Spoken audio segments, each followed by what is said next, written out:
Welcome, everyone. I'm Sandra Bargman. A few years ago, I wrote and performed a solo show called The Edge of Every Day, which was an exploration of the rough edges and contradictions we all face and grapple with. The show hit a nerve, and the relevance of the topic would only grow over time, more than I could have foreseen. So, here we are. Real talk with real people, sharing stories and perspectives that spark provocative invitations to leap out of what's safe, on the edge of every day. Thanks for listening. Hello, everyone. We are live in the Hive. Thank you for joining me on this, the 43rd episode of The Edge of Every Day here on TalkRadio.NYC. For those of you who are tuning in for the first time, and for those of you who don't know me yet, I encourage you to check out my bio on TalkRadio.NYC, or of course, you can visit my website, sandrabargman.com. And please tune in to any of my previous episodes with my inspiring guests. As my loyal listeners know, this show is about celebrating triumphs, pushing boundaries, and exploring rough edges. Through conversations and shared stories with friends and colleagues, it's my hope that we can begin to understand our edges. And what I mean by edges is those places where we are fearful, those places where we are resistant to change, those places where paradoxes and contradictions live in our beliefs and understandings, both about ourselves and the world around us, those places we don't want to look. Listen, we live in turbulent times, and we are coming to understand that life simply isn't black or white. It must be an embrace of both. And the more we recognize our own edges and get real about them, the more we can help others to do the same. And that, I fully believe, can help to change the world. So, thanks again for tuning in. And without further ado, it is time for me to introduce my guest this evening. Marianne Schnall is a journalist, author, activist, and interviewer whose work has appeared in Forbes, CNN.com, Huffington Post, Time.com, The Oprah Magazine, Marie Claire, Glamour, Women's Media Center, and many other media outlets. Her wide-ranging interviews with global leaders span fields as diverse as entertainment, politics, business, spirituality, and environmental and social activism, and include Oprah Winfrey, Maya Angelou, Melinda Gates, President Jimmy Carter, Dr. Jane Goodall, Speaker Nancy Pelosi, Gloria Steinem, Sheryl Sandberg, Anita Hill, Jane Fonda, Stacey Abrams, and hundreds of others.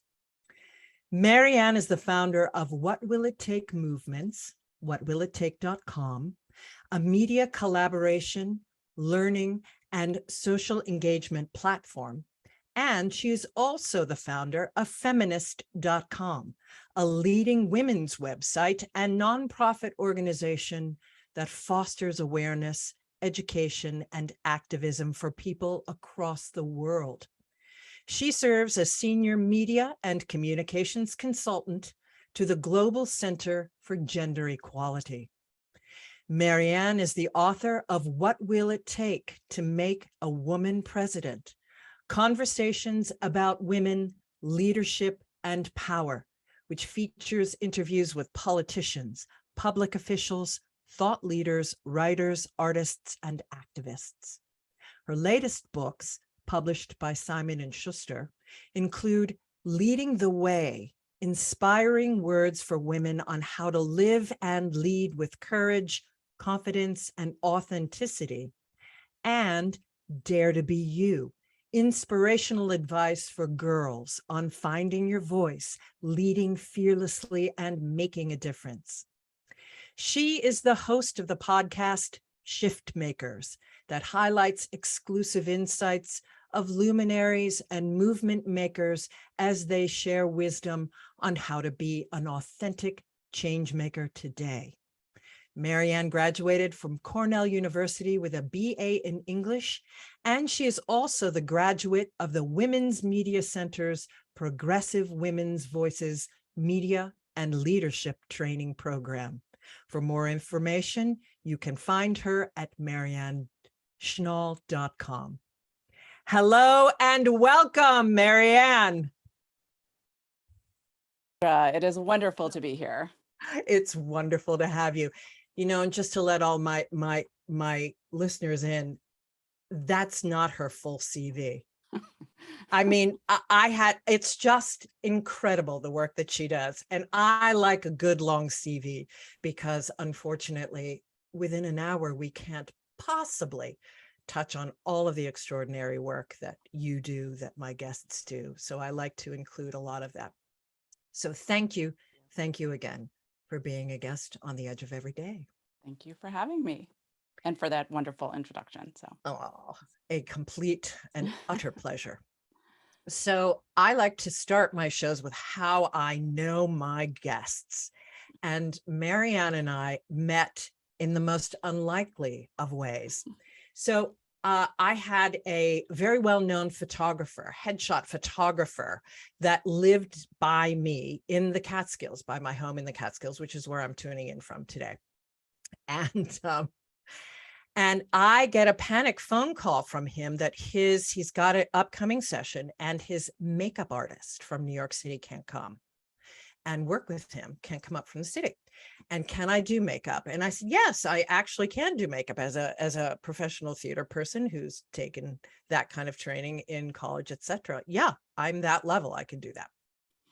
So I come in and I do makeup. And who walks in but Marianne with her gorgeous daughter, Jasmine. You can pick it up here. Oh, am I supposed to tell from the evolution? Oh, no, that you just know, and that Jasmine was wonderful, and that you and I just had a glorious conversation. And I'm learning about you and learning about Jasmine, who has turned into this extraordinary young woman, both your daughters, but I'll get to Lotus too. We're going to plug them both. And but we just forged this lovely bond over makeup and photography, which I just adore. It's amazing how life works that way. The universe works. Who knew the many different twisty ways we've worked together since then? It's been really fun to bring us to this moment. Then fast forward, I end up doing a little photography for Lotus. At the time, she's 11. Fast forward, I start to work thanks to our friendship. I work with Lotus she's a marvelous songwriter, singer-songwriter. And do you want to share a little bit about what she's going through with her music and where we can find her extraordinary music? Yeah, no, you were so helpful. I mean, she writes in all different types of mediums, because she writes, children's books with the Jane Goodall Institute. She writes poetry, but the thing that she sort of has been her life love has been her songwriting and writing, but she'd never really been at the place to share it. And so that was this huge leap to be able to figure out how to develop and share her music. And so her work with you was completely transformational in terms of helping her get to the point where, she could bring her songs to life, and to get them into the studio and get them out in the world. Get into now, you can find lotusk.com. She's released her first album and these singles. She's working on new music. It's been pretty incredible. And you were just, a huge part of her journey. So, and I want to give thank you. And I want to give a shout out to Julie Last and Coldbrook Studios, which she also was wonderful in the creation of those recordings and bringing that all to life. So both of your daughters are such a reflection of the work that you do, and extraordinary work. And speaking of Lotus, so now we're going to dive into you, of course. I was just back from vacation, and I took what would it take to make a woman president with me on my vacation, and was reading it on the beach on Cape Cod, which was a slice of heaven. And it was written in 2013. Yeah. So tell the origin story, speaking of Lotus, of how that book, that incredible book, came to be. Oh, thank you. This is another example of, how things come out of unexpected places. I had been knowing I was going to, write a book, but I wasn't sure exactly what the theme. I was playing around with a lot of different ideas. And then one day I was in the kitchen with Lotus, who was, around 8 years old. It was after Barack Obama was elected president. We were talking about how remarkable it was to have our first African-American president. And she said this very just innocent sounding question, why have we never had a woman president? And I remember, even though I've been working on these issues for, at that point, Never. like a decade, it was kind of like, I was like, huh. And I had to really think about, why haven't we had a woman president? So it was right on the cusp. I don't know if it can be on the cusp of covering an event. I was covering a women's media center event.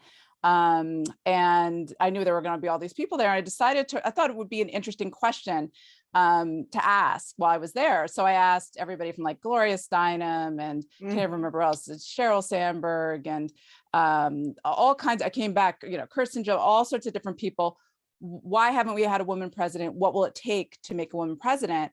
And I ran it as an article at CNN, and it just exploded and it blew up. And my agent at the time was like, "This is your book." And I was like, "This is my book?" And he was like, "Yeah, if you can get people, committed to be interviewed for the book, I think this should be your next project." So I went to longtime mentor of mine, Gloria Steinem, and I said, A, should I do this book? And B, would you be willing to be interviewed for the book? And she was like, "Yes, I'd be interviewed. And you would be a good person to do this, because you would understand that 2 points. One, that you need to look at it through all these variety of lenses. And two, that it's not just about having a woman, right? There's a lot of different layers to this, just looking at it from all these different lenses." So that I just went, and it was, it's a real mix of different people looking at this question, not just why we haven't had a woman president, but why we haven't had more women in different leadership positions, cross sectors, and just looking at how we think about leadership and power. And there's men, there's women, there's elected officials, there's artists. It's like Maya Angelou, Melissa Etheridge, Nicholas Kristof, Gloria Steinem. I can remember all the people that are in it. Anita Hill, yeah. And Gavin Newsom, which I love too. Yes. I just love the spectrum. It Run, Don't Walk, get this book. Beyonce, of course, that was a wonderful plug that Beyonce said to all of her fans, to all of the young fans, to run, don't walk, get this book. It will absolutely inspire you to be a better leader in the world. And we've got to go to... I have no idea how Beyonce got the book, but it's been still one of the most profound, surreal things that have ever happened to me. And I took it as a spiritual mandate that I had to do something with the book, which is why I launched my What Will It Take platform. So that I love that. Yeah, because I was not about selling books. I really am trying to, move this conversation forward and highlight resources that are out there to help. So, well, and just to bring it back to Lotus and your daughters, the extraordinary, the profound simplicity of that question, and yet the big, and the legacy that you was inspired by your daughters, this incredible legacy and the give and take between the generations, and then the inspiration for the next generations. The whole story is just incredible. But we have to go to break. And when we come back, we are going to talk more about that book and your interviewing and your thoughts on women's leadership today, when we come back with Marianne Schnall on the Edge of Everyday. Stay tuned. Are you a business owner? Do you want to be a business owner? Do you work with business owners? Hi, I'm Stephen Fry, your small and medium-sized business, or SMB guy, and I'm the host of the new show, Always Friday. While I love to have fun on my show, we take those Friday feelings of freedom and clarity to discuss popular topics on the minds of SMBs today. Please join me and my various special guests on Friday at 11 a.m. on TalkRadio.NYC. Are you a conscious co-creator? Are you on a quest to raise your vibration and your consciousness? I'm Sam Leibowitz, your conscious consultant. And on my show, The Conscious Consultant Hour, Awakening Humanity, we will touch upon all these topics and more. Listen live at our new time on Thursdays at 12 noon Eastern Time.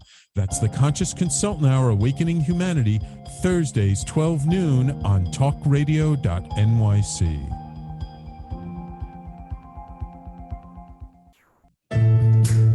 Are you on edge? Hey, we live in challenging, edgy times, so let's lean in. I'm Sandra Bargman, the host of The Edge of Every Day, which airs each Monday at 7 p.m. Eastern Time on TalkRadio.NYC. Tune in live with me and my friends and colleagues as we share stories and perspectives about pushing boundaries and exploring our rough edges. That's The Edge of Every Day on Mondays at 7 p.m. Eastern Time on TalkRadio.NYC. You're listening to Talk Radio NYC. Uplift, educate, empower.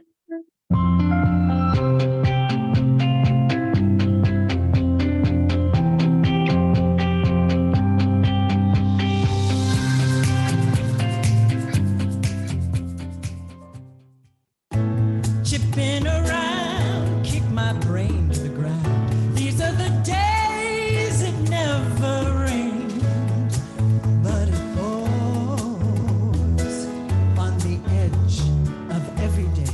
And we are back on the edge of every day with Marianne Schnall. So, Marianne, I want to ask you how you got into writing and how you got into interviewing, but we have so many questions. If you can just keep that really short. When did you know that you were this curious person that wanted to move into interviewing, to move your writing into these interviews with other people? Into these extensive interviews, into the writing, the activist writing that you are doing now? Yeah, it is a good question. You know, the funny thing is that I did start as a reporter for Us Magazine, you know, an entertainment reporter on the red carpet and doing kind of like, I don't know how to put this, like, you know, sort of frivolous type of like reporting where I'd be asking kind of not the most interesting, you know, tell me about your movie or things like that. You know, and then it was really the March for Women's Lives when I covered that and got to interview people like, you know, Jane Fonda, Gloria Steinem, all these people who were out there for a cause. And it became. Excuse me, that was through Us? No, yes, Wow. right. I know. Okay. My memory is that I suggested covering it, not that they assigned so it to this me. was in you already. My grandfather was going. It's a whole other long story, and my whole family was going. I was like, you know, I'm going to be there, and it completely changed the trajectory of my career. And everybody, Cyndi Lauper, and like Sarah Jessica Parker, Matthew Broderick. And I was like, wow, these people are here they're using their celebrity for a cause. And then I was doing the Cause Celeb column for In Style magazine, and it sort of became my thing. And I was really getting educated, like Joanne, you know, Woodward or Bette Midler about the New York Restoration Project, Meryl Streep about pesticides. And I had questions, and I was learning about issues. It just became just sort of I really was learning. And I had natural curiosity. And then also, just like you do, it was also like I was realizing I enjoy the conversation of, you know, just like I'm going to share something and they would share something. And it just became my thing. But I do sort of consider myself sort of like a little bit, I think you probably do too, like a conduit for like, these are very important messages and causes. And how can I write questions that will best elicit the most meaningful wisdom? I know you relate from them to, you know, help the cause, help them, help humanity and the world. So that's Well, before I jump into that next question, I have to put this in. I so admire you and your work, and that you have been doing this and digging into all of these understandings and these issues in a way that it took the former crazy president for me to really want to dive in a more profound way. I mean, if we can say anything about that presidency, how he lit the fire for women I mean, I was never shy about staying abreast of politics or being vocal about my opinions, but how I've dug into the issues and where I had blinders and what bubbles I lived in was extraordinary. And you've been on the front lines of this for over 20 years. So I admire your work greatly. And on that note, who was your first big interview? You just rattled off a whole bunch of names, but who was your first?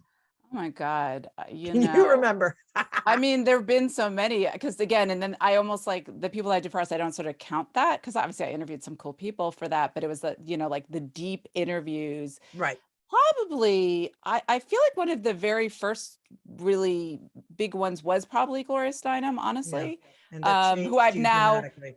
interviewed, I feel like maybe 20 times, over the years. There's a lot of people like that I've interviewed, like serial interviews, like Maya Angelou twice, and like V. Venzler, probably also like 15. And that's like, which I really enjoy because we've all been on our journeys together.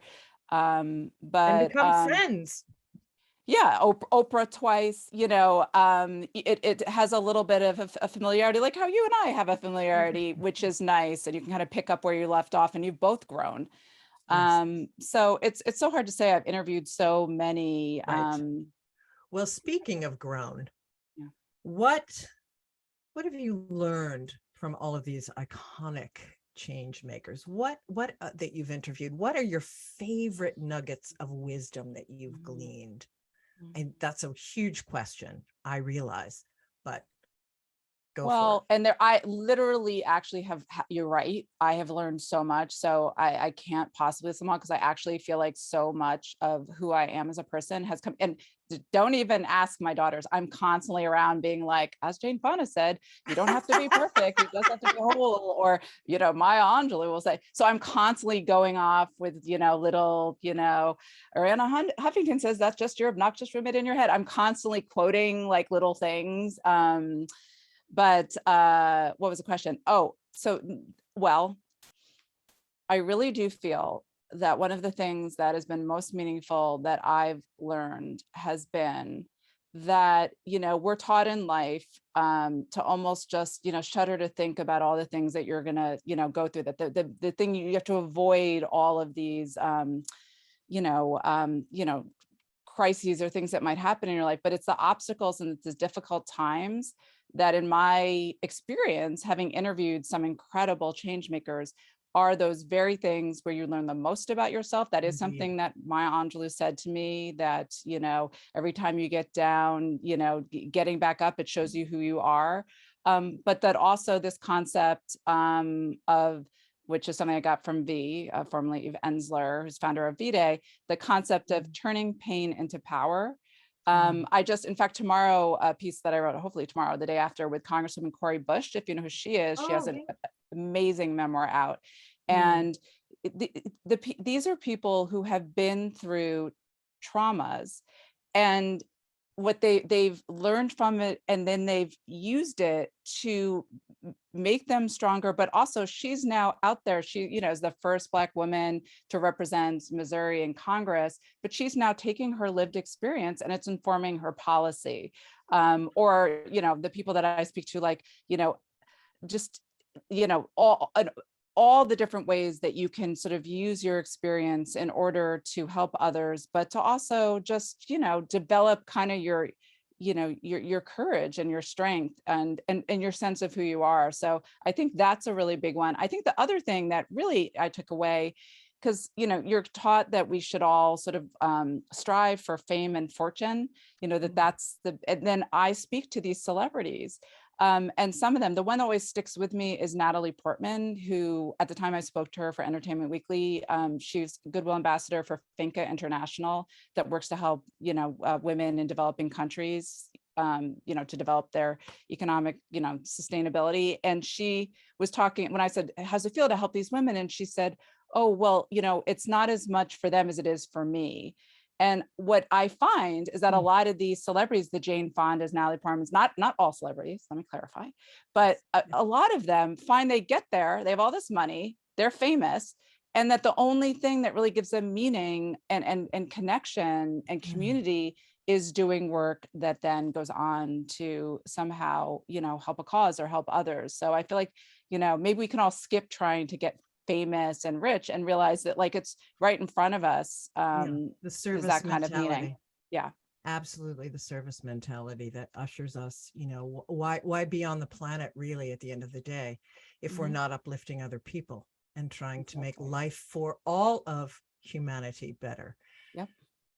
Oh, my goodness, there's so much there. I'm going to swing back to the notion of pain and, the complete and utter edge of every day of that, the good is lovely and the light is lovely, but it is the darker things that are what propel us to learn and to grow. And, that's a great segue into where we are with, women's rights in our country today. And well, actually, before I do that, I do want to back up, but we'll circle back to that using pain and women's rage and our traumas to propel us to make changes. But I want to go back to the book.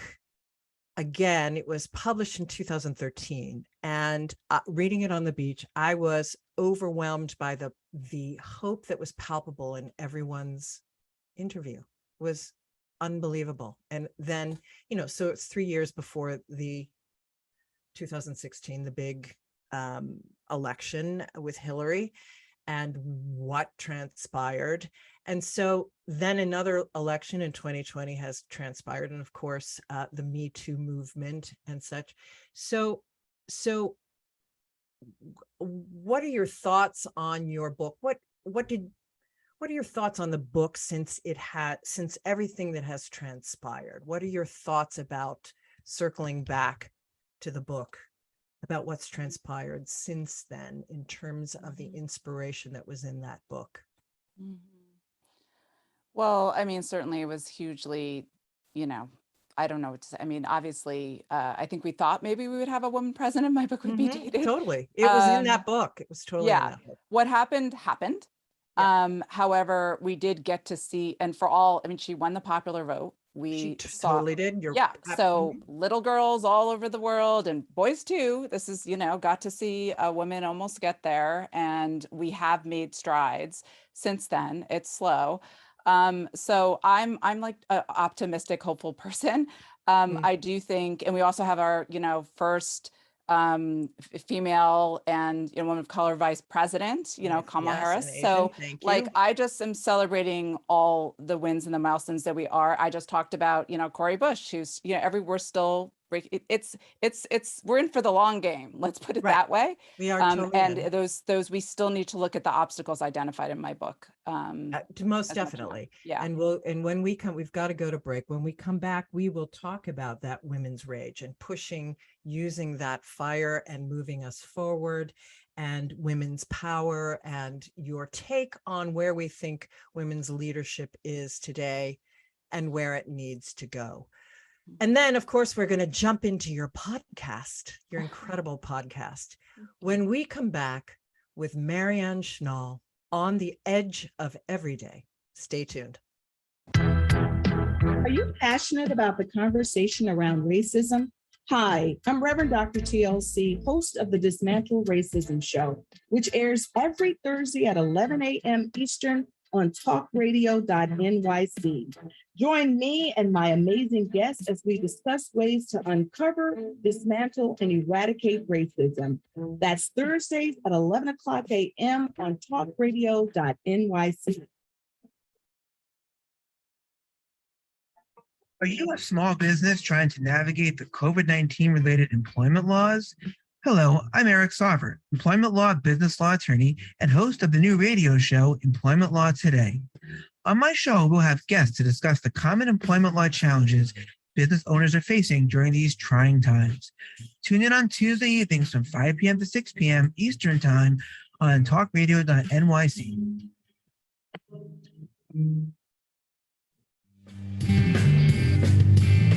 Hey everybody, it's Tommy D, the nonprofit sector connector, coming at you from my attic. Each week here on TalkRadio.NYC, I host the program Philanthropy in Focus. Nonprofits impact us each and every day, and it's my focus to help them amplify their message and tell their story. Listen each week at 10 a.m. Eastern Standard Time until 11 a.m. Eastern Standard Time, right here on TalkRadio.NYC.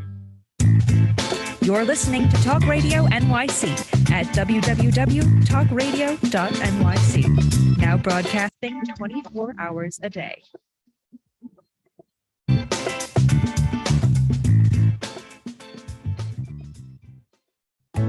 Chipping around, kick my brain to the ground. These are the days it never rains, but it pours On the edge of every day. And we are back with Marianne Schnall. So doing my lovely research on you, I was reminded of this quote: when sleeping women wake, mountains move. And certainly pain, trauma, Me Too movement, the former president, all of these things have inspired us to all begin to wake up. So what are your thoughts on the status of women's rights here and internationally? Take a deep breath on that one. I know. And we understand you're not an oracle. Well, I mean, let's put it this way. It's really concerning. It's always been concerning. I certainly think that, well, first of all, here in the United States, because I actually think there are some, obviously the overturning of Roe v. Wade is so huge. The implications of that, I mean, I can barely breathe about it. Right. So there are so many levels that, going back 50 years and all of the implications, and we're only just beginning to see, I can't understand why this isn't more of being covered in the news about how that is affecting just that's a whole so show. many different. That's a whole show with you. No, well, exactly. So we don't even have enough time, but that to me is absolutely, talk about women being enraged, and we're seeing that, and we're seeing women, turning out for these primaries and what happened in Kansas. Women are gonna vote. Surprising turning around. Yeah. And then, and also women are still, nobody's really talking about it, but the pandemic really leveled a serious blow on women in the workplace.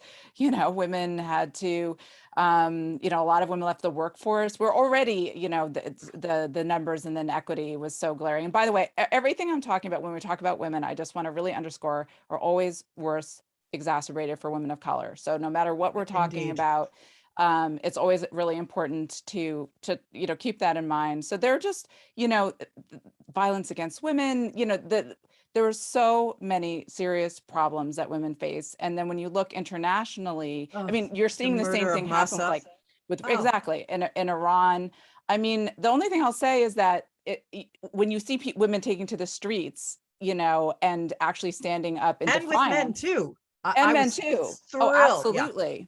Well, and so, right, in Iran and Afghanistan, I just reposted, talking about my podcast, I resurfaced, it was Jimmy Carter's 98th birthday on Saturday. So I had interviewed him about, the status, the discrimination and abuse of women. He'd written a whole book about it. And it was such a reminder of we forget what goes on with, honor killings, rape as a weapon of war, female infanticide, and all of the many forms genital mutilation, all of it. Exactly. All of it. He talks about all that. And I think it's a real symptom of, just women as second-class citizens. But I'm glad you said the thing about the fact that it was also Jimmy Carter. This is not a quote women's issue. We need women in the streets, but we need men in the streets. We're all interconnected. We should all care about these issues. This is a human issue. Exactly. It's a human issue. Yes. This is what boggles my mind. Women in power, men, so many evolved men Yes. understand that they don't want this toxic masculinity. They Oh, want empowered women, and they want to be free to not be that stereotype of that crazy toxic masculine. Well, I have to say, I'm in the middle of doing a piece that should probably be up by next week. I interviewed, I don't know if you know who Justin Baldoni is. He's a book and a podcast, Man Enough, Don McPherson, former NFL veteran, Ted Bunch from A Call to Men. And I'm learning that toxic masculinity, the new term, well, I think even Don McPherson was talking about aspirational masculinity. There's nothing inherently wrong in being a man or a boy or having masculine traits. It's about how to, like Justin Baldoni talks about, redefining masculinity. Because yeah, as you said, men are just as impacted by constrictive gender roles as women are. So we do need to have them be part of this conversation, or we're never really going to get to see the change that we need to see for all genders. Amen. Well, that's a good seg. We can go on and on about that, but I do want to get to change makers and shift makers. And I wanted to talk with you about shift makers. And where's my, so, yes. Do you see an evolution or a rising of consciousness? I love that question. Do you see? And you know, your podcast is called Shift Makers. What honestly, what to you does being a shift maker mean? Oh my God. Well, you're a shift maker.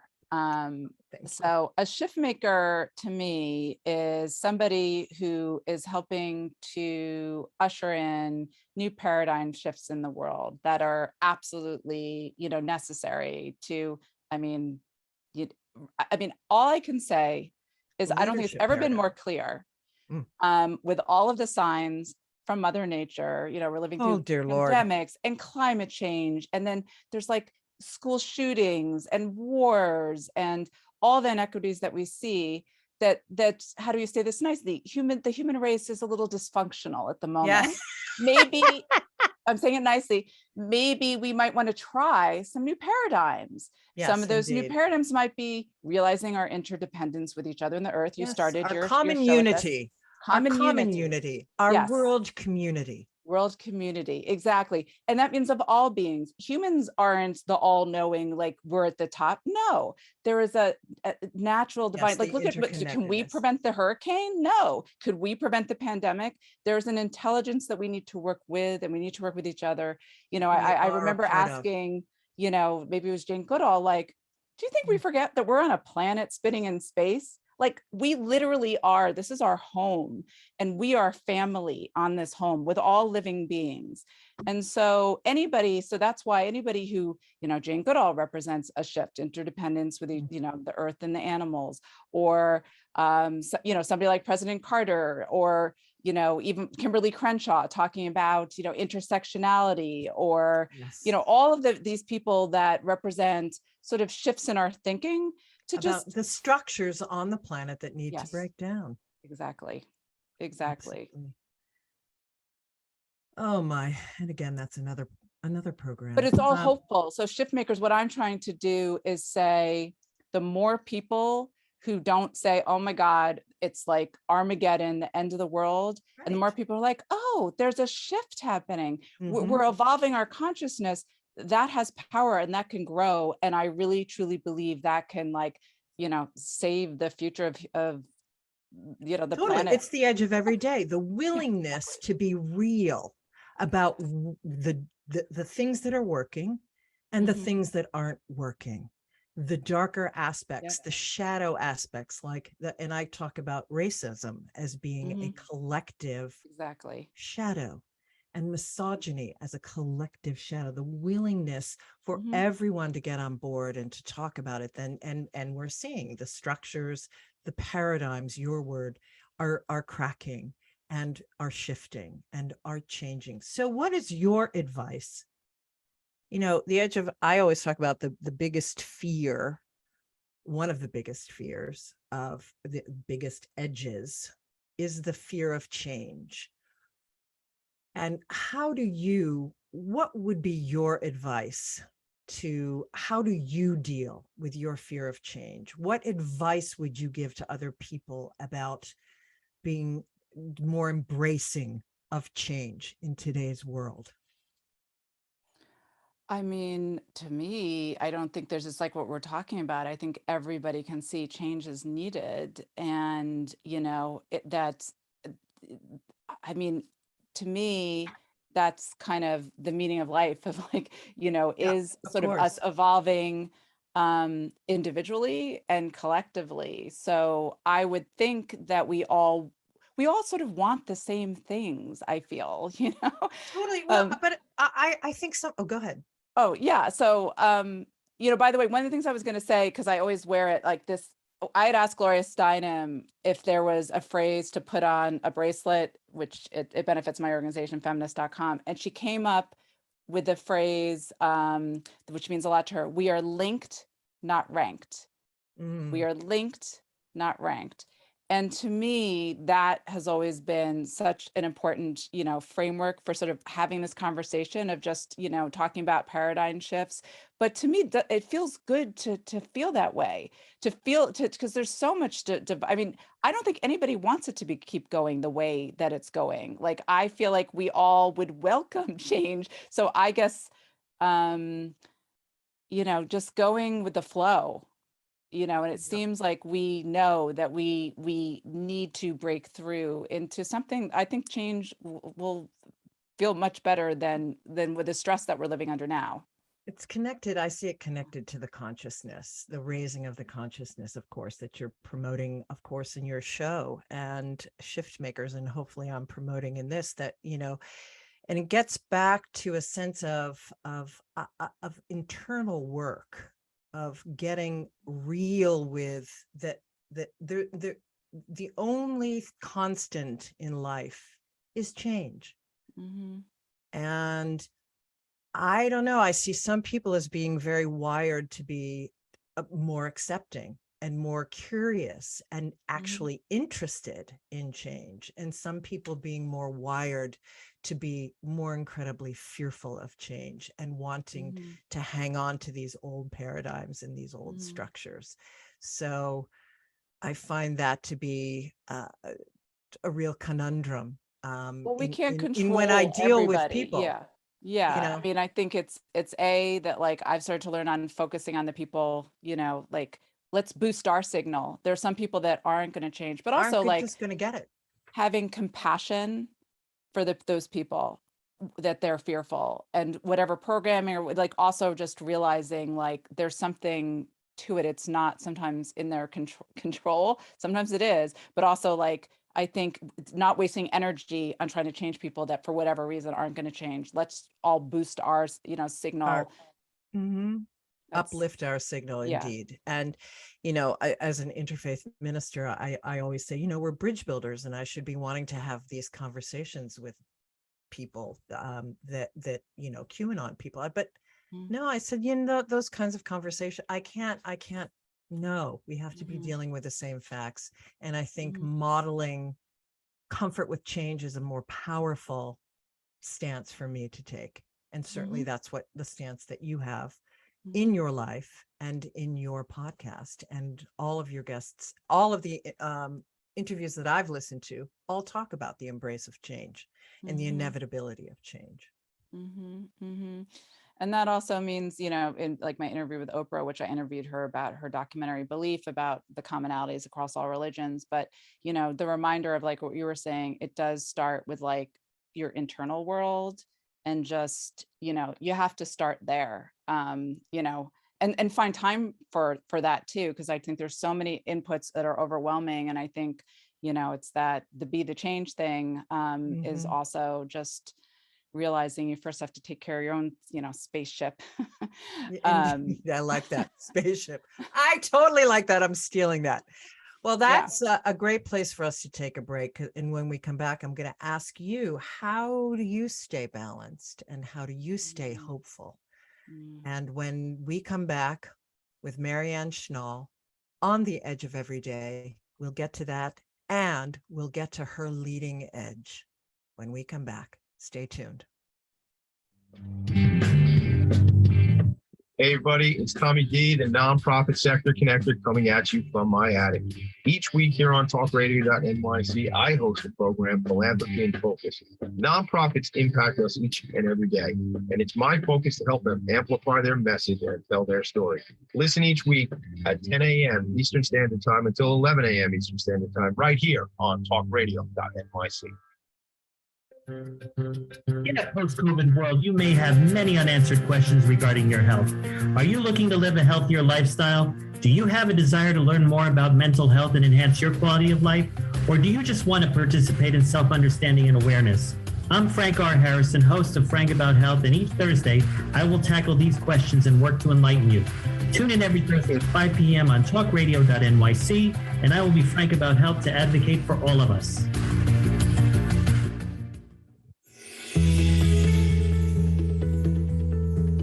Calling all pet lovers. Pet Avengers, assemble!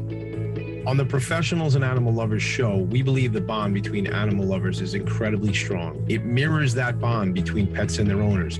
Through this program, we come together to learn, educate, and advocate. Join us live every Wednesday at 2 p.m. at TalkRadio.NYC. You're listening to Talk Radio NYC at www.talkradio.nyc. Now broadcasting 24 hours a day.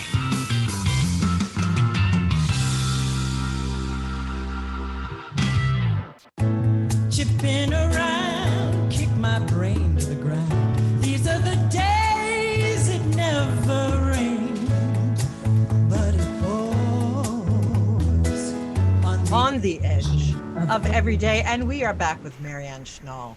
Before we get into how do you keep balanced and hopeful, Marianne, I do want to connect to your bracelet one more time, because I'm thrilled to tell you I read about it and I ordered one. What is the phrase again? We are linked, not ranked. So what does you started to say what that meant to you, but specifically, more specifically, it was created by Gloria Steinem. What's the message with that? To me, it's everything that we're talking about. It's that sense that there is no hierarchy, that we are the word all. I wanted to hear. Yes, no hierarchy. To me, it's across, all the many false divides that we, are often use to divide us or rank us. So or whether other it's- us, all of it. Exactly, all of them: race, gender, class, ability, sexuality, religion, whatever, global divides, but also with the earth, with the animals, right? Indeed. It's to me, the more I've thought about it, the more profound it gets. Yes. And I love that it was sort of Gloria having to figure out how to put her core philosophy, the world she wanted, just to fit on a bracelet. And I've heard her say it, many times since. And it just, I feel like, that would be, if I had to have a motto of the change that would really help where we are right now, it would be to understand that. Yeah, it's very profound. And to purchase one of these is on your website, Marianne. It's out. Well, we are linked, not ranked.com. Yes. Okay. Yes. And Yes, the link is on your website as well. Yes. So And in addition to supporting my organization, 25% also goes to Gloria's foundation too. So, and she loves the bracelets, which makes me so happy, also. And then I just wear them to remind me of the message and for good luck, and because they're pretty. They're gorgeous. And that's why I ordered one. For all of those reasons, to remind myself. I loved reading about the message, how it was created. Oh yeah, So you have to, because it powerful. actually came from this whole Imagine project. Started with Yoko Ono, and it was Imagine. You can read the whole thing of how it evolved, but yeah. So And one day spectacular. I'd love to have even, more products and all different things, because I'd love to see, everybody with this message. Amen. Amen. So again, how do you, Marianne, stay balanced and hopeful in these tumultuous times? And what advice would you have for your younger self? Wow, these are all questions like I ask other people. I'm not used to answering them myself. Okay, let me think.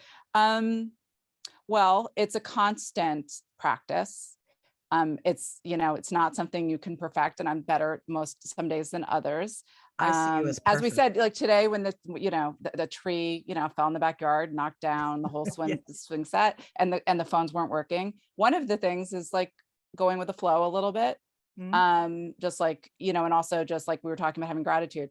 Okay, didn't hit the house, didn't hurt anybody, like trying to have perspective, gratitude. That's an ongoing thing. But I really have to find time, especially in all of the busyness, because I definitely can feel like I need to like save the world every second of every day, is to take time for myself. And like, I do try to like meditate in all forms. I do try to like take a walk. I highly recommend going out and being in nature. I find that such a reminder of just like what's important. What's important, but also the magic and beauty and mystery and spirituality. Maybe it's because I grew up in the city. I'm still like, oh my God, like a butterfly and the birds and the trees changing colors. It's incredible. So I think those are some of the ways. And then just, constantly checking my thoughts, because I feel like that's also just, we were talking about before, cultivating a relationship with my inner world to see how I'm doing, and then also like remembering to breathe, and lastly, apparently I have a whole book on this, but controlling just controlling the amount of inputs and what inputs you have, because it's really tempting to kind of be on your phone and everything all the time, and just making sure that you take some time for just silence and reflection. And the advice for my younger self would be the advice that I two things, and they're also things I say to my daughters, and they're also made their way into like my book, like Dare to Be You for Girls. One is, don't care so much what other people think, because I was obsessed with what everybody thought. Trying to fit in and be popular takes away your power. And every major like big leader who I've talked to talks about, I remember saying to Nancy Pelosi, like, it doesn't bother you. People are always saying, she's like, oh, that's their problem. Like, really, you can't be a good leader and please everybody. So just like please yourself. You can't speak your voice. Yes. And then my first book, which is a book of quotes, was called Daring to Be Ourselves. And this is Dare to Be You for Girls. Be you. We think we should try to fit in and be like everybody else. No, it's your uniqueness. It's what makes you different is actually the thing you want to cultivate, not to fit in. That's your gift. That's your calling. My two daughters are so different. They're both doing incredible things, in the world. And it's because that's what I try to develop in them, is just helping them be true to themselves and celebrate what it is that they uniquely have, to offer. So those are some things. Oh, beautiful. Absolutely. Well, and you're just such a powerful mentor for young people, because I would think because of your daughters that you can talk that language, and you've written this book. It's very moving. I learn from them, all the time. People are always like, oh, they must get so much from you. And I'm just like, literally, they inspire me all the time. I mean, yeah, Lotus inspired a whole book, but like, I am so glad younger people give me hope. They really, see the world, in a much more holistic, intersectional way. Yes. Than some of us older generations. Yeah, indeed. Well, hey, we're working on it. Yes, we are. I'm so moved by what you were saying, and I'm thinking of myself as a young person and trying so hard to be perfect and nice, and this whole notion that to be a leader, and it's particularly socialized for females, this notion of being nice. No, to be kind. And in today's turbulent, to our point about reaching out across to people that want to move us backwards, we can still be kind and be very forceful in our speaking our truth and speaking our voice. And in particular, young women need to hear this. Oh yeah, more than ever, we're definitely being called, to use our voices. And that was the one point that Maya Angelou made in both my interviews, was the importance of courage. said that without courage, you can't practice any other virtue, consistently. And in today's times, we need women who are often told, as you were saying, to please and be nice and not make trouble and, sort of back into a corner. No, and we're seeing it though. So as you said, if anything's come out of the turmoil of these past years, it has been, it has really woken us all up, but particularly women are, connecting to their hearts. Yes. Courage, your heart, connecting to our heart and what we're most compassionate and passionate about with passion. Oh, well, I have a million more questions, Marianne Schnall, but of course we are coming to the end of our hour. So I am going to stop and invite you to come back again another time. I'd like to continue this conversation in our future. And to thank you so much for being on the show tonight. Well, thank you for having me, and thank you for the show, because this is, exactly, shift making. I really appreciate, I resonate with the message of the show and what you're trying to do, and grateful for our longtime connection. Indeed, me too. So where can we find you? MarianneSchnall.com. Yes.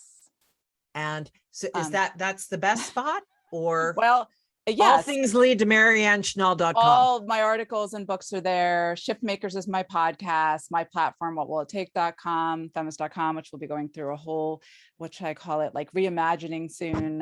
But yes, Marianne Schnall, a little bit of a Wild West right now, but it's being redesigned. But you can find links to just about anything you might need to know.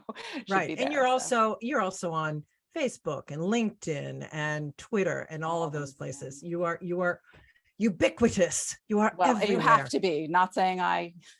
Yes, you must be. You're right. You must be in today's world. Because I'm using my platform to spread the all these important messages. You have to do what you got to do to get the word out. So absolutely. I have to tweet every once in a while. I'll do it. We can take a break from our phones, and then an hour later, back on there, getting the message out. I'm thankful. We're all finding each other, kindred spirits. So indeed. Well, I for those of you who are listening in, I thank you so much. As you know, each and every day, we are always at the edge of the miraculous. So again, I thank you, Marianne. One last nugget of wisdom before we say goodbye. Realize that right now, anything you do, well, first of all, vote. That any change. There you go. First of all, that's the nugget. Well, hello. But also one last thing, as Jane Goodall said, everything that you do every day makes a difference. So decide what type of difference you're going to make, what you say, what you buy, what media you can consume, and companies you support, who you vote for, everything you do. So just to be more aware, so we can all together work to, make a better world for us all. Amen. Thank you. Thank you. To those listening in, we will see you next week. Remember again, always at the edge of the miraculous. This is our last dance.